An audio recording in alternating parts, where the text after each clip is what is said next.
From a hopeless continent to investment darling of the world, it's not long ago that Africa was perceived as a continent of famine and war. Now it's being hailed as the answer to the world's food shortages. Escalating energy and food prices have triggered a global scramble for Africa's land and water resources.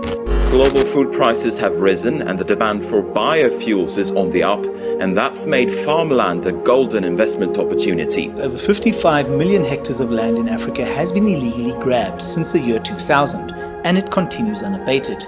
Land 8 times the size of the United Kingdom has already been bought up. Some call it land grabbing, others say it's a fair business opportunity that helps the world to grow more food.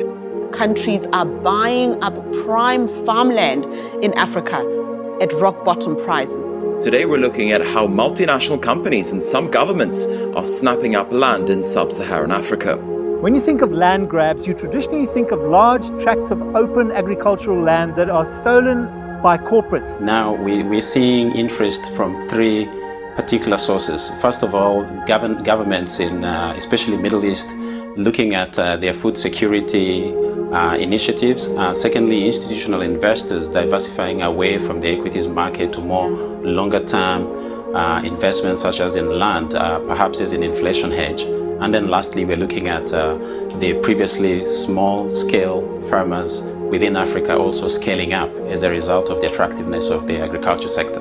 Why are we all up in arms about the so-called land grab when a lot of the land that's being bought and the deals are done are for land that hasn't been cultivated? Apparently that's our problem in Africa, is we're not utilizing the land that's available to optimum potential. Many see the investments as a great opportunity for Africa. Those in favor say it leads to bigger harvests and new jobs. Others call it a tragedy, saying local populations lose their livelihoods to make space for new landowners.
This is Kwatima Esther from Akukwa village in Atebubu district in Brongahafo region of Ghana.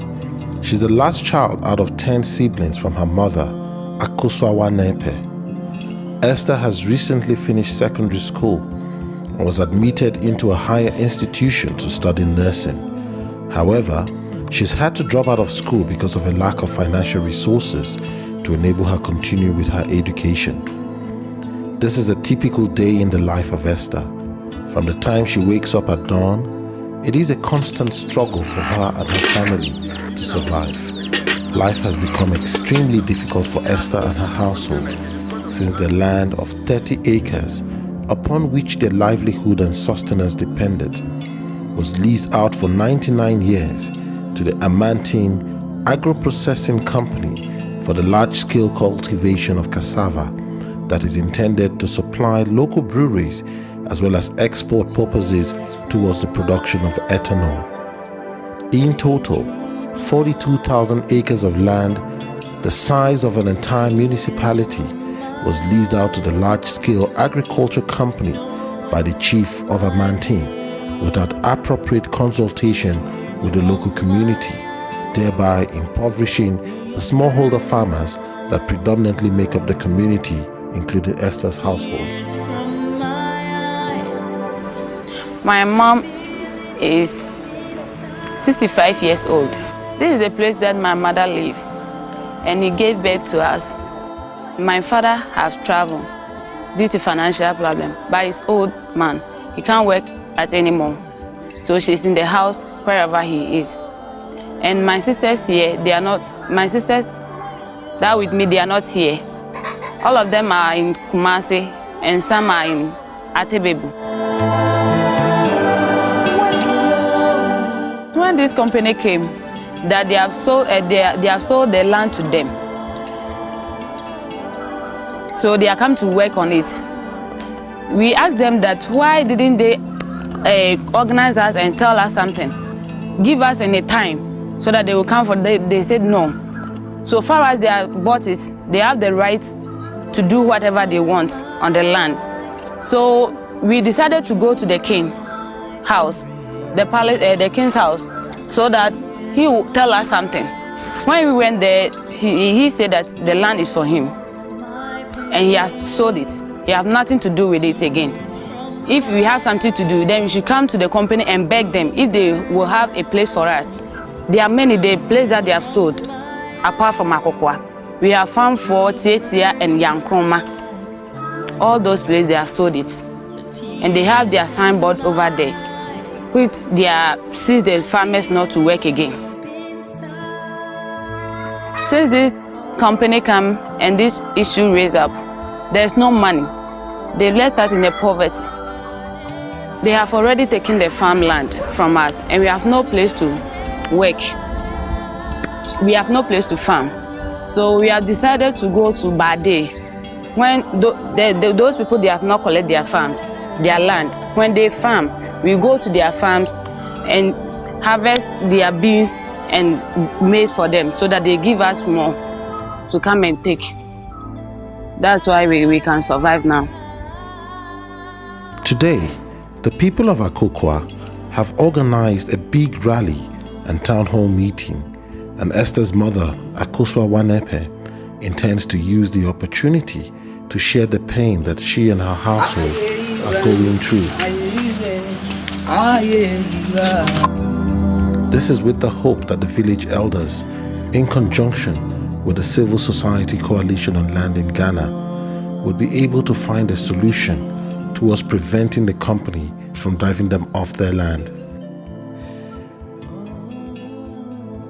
At the town hall meeting, several members of the local community, including widows and smallholder farmers, narrate about their respective ordeals as a result of the land being taken away by the company.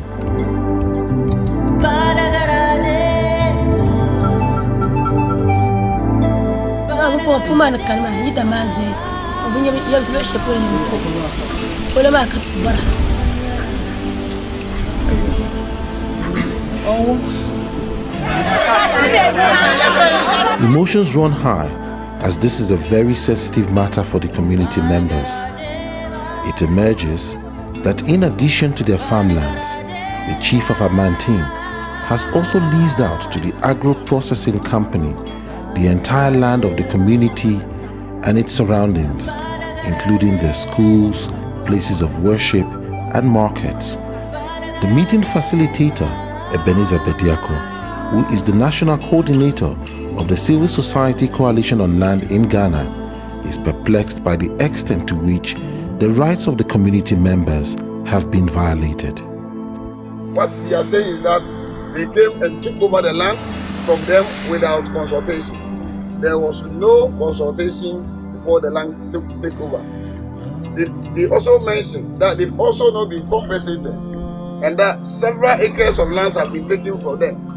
This one in particular, they took 22 acres of land from this gentleman. He was not consulted, he has not been compensated, and nothing is happening. And there was a classical point where this woman, as I've heard, lost the husband. and the only source of livelihood was the farming. Unfortunately, they took over the farm, and that is a widow, and he doesn't know what to do. Well, they need to be dialogued with. They want their inputs to be factored in all debates, from the chief to all the land sector agencies. They are also calling on the government and the public sector agencies to come to their aid. You have law enforcers, lands commission are there, and state institutions. They expect the district assembly, the municipal assembly are also there. They expect these organizations, these land sector agencies, to come to their aid to rescue them from there. So here's the dilemma. While the company has legally leased the land from the chief of Amantine, it has done so in a manner that is not up to scratch in terms of international human rights law, particularly in terms of the level of consultation, compensation, as well as adherence to the principles of free, prior and informed consent of the affected communities. Often, these land deals do not have adequate environmental impact assessments, social impact assessments, or even human rights impact assessments. They tell us that they will give us another land, but the place that they are giving to us, there's more water. You can't do anything over there. You can't plant, and the place is also far away. We can't walk to that place and become doing up and down. But there they have a tractor and cars to do that work. Just that place is not good for any work that you can use. While the company believes that it is doing a lot of favors to members of the community, the company's footprint, in fact, adversely affects the livelihood as well as the sense of security and well-being of the community. Like the woman is saying, actually, she was working somewhere, she came here, but the husband has been helped, I know, with agrochemicals, plowing free and all those things. So, I'm even surprised people are complaining that they are sucking them from the land. Meanwhile, you are still working on the land. Nobody is sucking. But what is happening now is that farmers will still insist that where they've been cropping, that's where they want to crop. Meanwhile, it can't be so. So I actually want to know why the community don't want to move from the near place to the far place. Any reason? Any reason? Yes. You're also a human being, you know. If I can walk from here to this place and farm, it will be difficult for you to walk from here to the project side there and work. So they are thinking it is better they come closer to their community and work. So what do we think can be done with respect to the engagement with the community and the company, and to bring about absolute peace, which will also create the enabling environment for the company to try? We have been dialoguing. Okay. We have been dialoguing. Good. The manager, the assistant manager, we got the financial controller, we have the foreman. We sit down and think of what we can do. But as at now, we are not driving them out of the land. But when we have reached, you can't do otherwise. So we are advising them that we are pleading with them. Like the assistant manager was saying, we have been pleading with them that let's go to the other side that we are thinking that we can give you. And even if I will not be mistaken, I just want to bring this. They are thinking of even bringing a bulldozer by next year and putting some of the trees all along for most of the farmers to go there. So does that mean if that debt should be incurred, farmers say they will not go. So what will be the end result? But have you compensated? No, with your interaction with the company, have they compensated the farmers in form of cash or in form of input supply? Compensation is in diverse ways. Okay.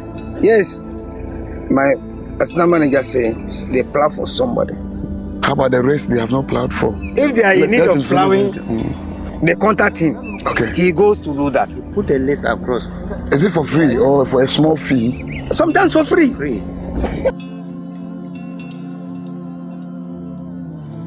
It is obvious that the company is in denial regarding its corporate responsibility to respect the rights of members of the community, particularly in terms of internationally accepted standards for resettlements, which require that such processes be underpinned by the principle that the community should be better off in the long term. The affected communities within the Amantin-Atebubu district are just one example of land grabbing in Ghana, which has become so widespread in the country as a result of the shortfalls in the land management system within the country. Ghana operates a dual system of land administration, in which customary and statutory systems governing land overlap. The majority of land in Ghana that are often the interest of large-scale acquisitions are customary lands that are held informally under customary land tenure systems that differ from area to area. In this regard, traditional leaders play a significant role in providing leadership and the institutional arrangements for the administration of such customary lands.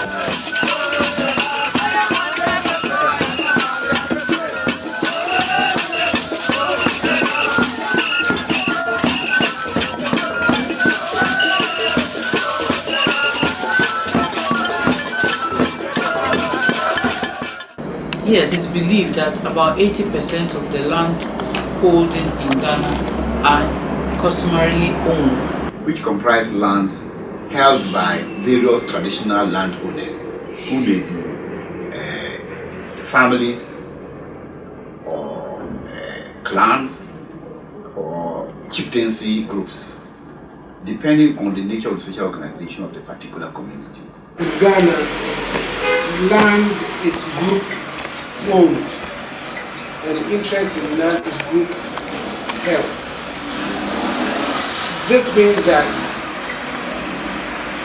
from the beginning of time of the settlement of our forefathers, we have always been moving in groups to go and settle in an area and claim ownership by virtue of staying on the land for a long period, being in undisturbed possession of the land. When that becomes so, the founder of that area, even if it is an individual who finds the land, his children inherit him, and through the inheritance of his children, the land becomes a family land. The wording of the Ghanaian Constitution of 1992 is at the crux of the land management issues facing the country.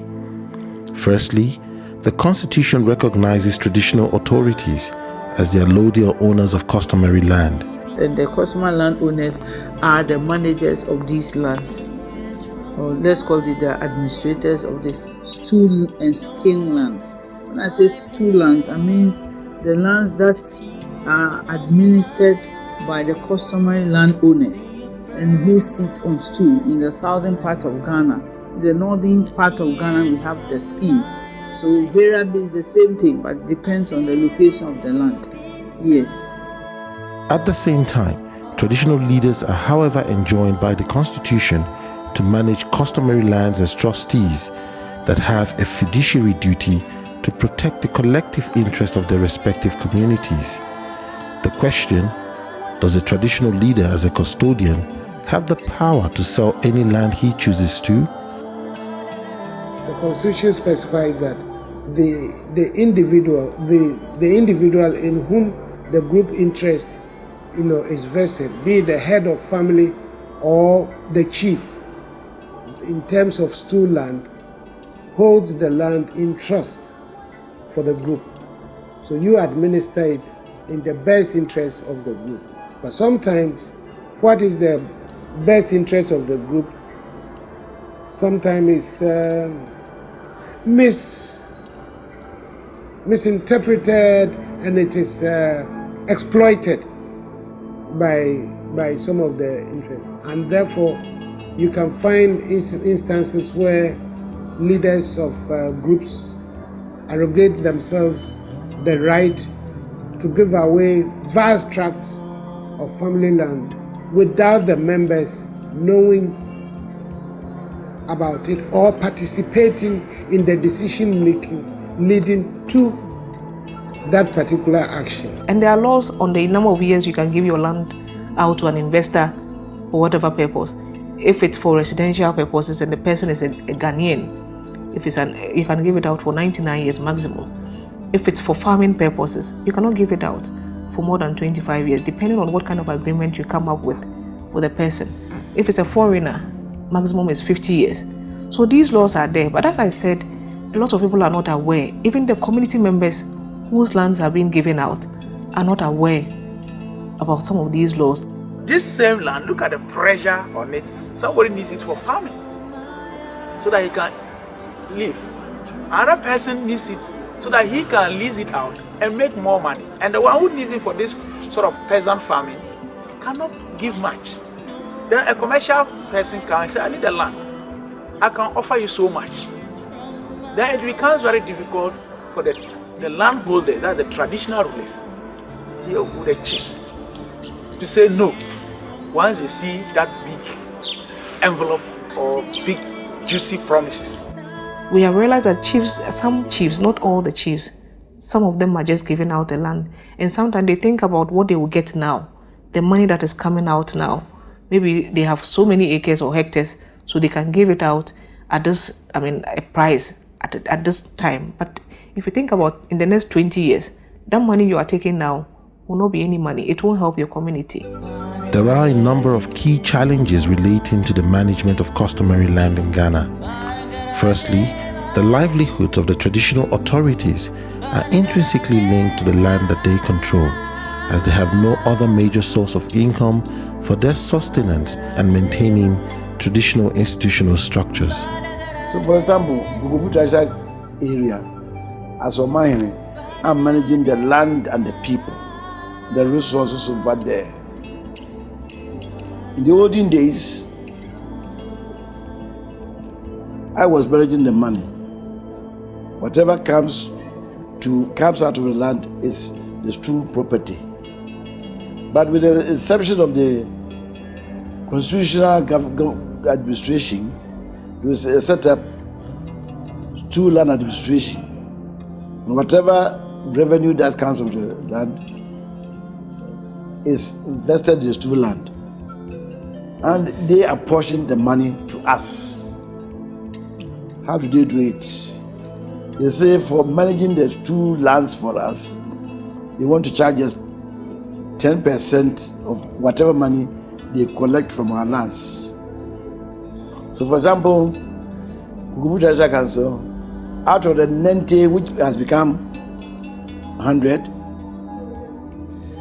55 goes to the disassembly which is at Amansia East, centered at Bekwai, Ashanti.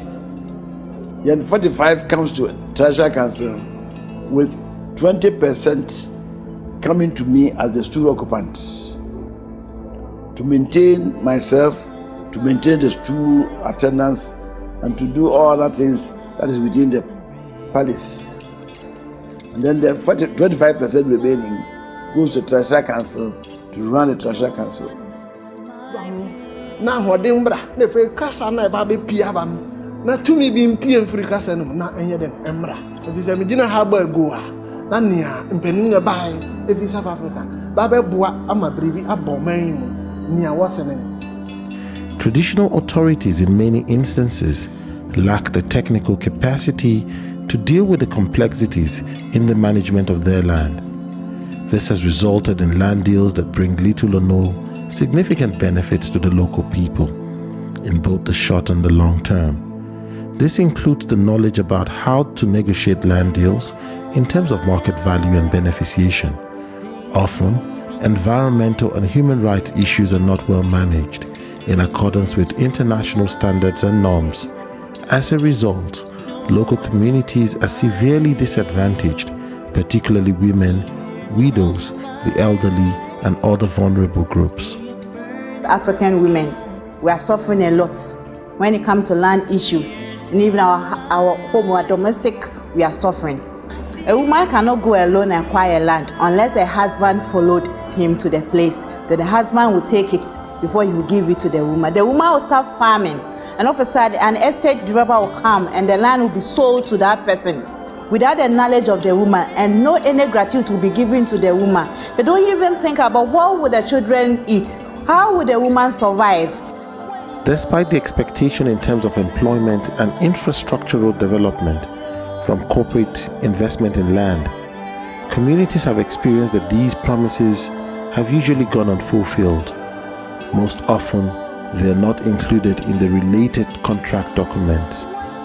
When they come and say they don't do anything for the community, even if you are using my land as a commercial something and you are paying a gratuity to the community, fine, we will use it to do developmental work in the community, but you are using it without giving us anything, and which is affecting us a lot, especially the women. We are suffering with our case. Argument is, yes, when they come and take it on commercial scale, they will provide employment for our people. Well, once you are providing employment for them, and probably increases the production of whatever you are doing, you are destroying other people's livelihood too. So you see how complex it is. What are the farmers who consume the bulk, about 70-80%, who haven't gotten the work? What do they also do? It is important to note that there are alleged instances where government unilaterally allocates customary land to foreign investors directly for mining purposes. The Chinese investors were given topo maps, and they were shown areas that they could have gold mined over there. They went to these assemblies with those maps and registered there. And if the assembly cares, he will send a copy of that government is giving this out. Minister of Mines and Natural Resources is giving this area out to expatriate miners to do mining there. And you have signed all this. It is for your notice. And look at those galamsey as the mining, the small scale mining. They are spoiling our land. They're going without any permission. You see a China man with a little two people start mining. After they will leave all the holes there, and when the water for there's a rainfall, it goes overflow and it will go to a lot of people's house. But if you go to see the land that have been destroyed as at now, I don't know what I'm going to tell my great-grandfathers when I go to join them in the heavens. And they ask about the land they left for me to oversee. I have nothing to say except that out of the little money I collected, I've been able to rehabilitate the palace.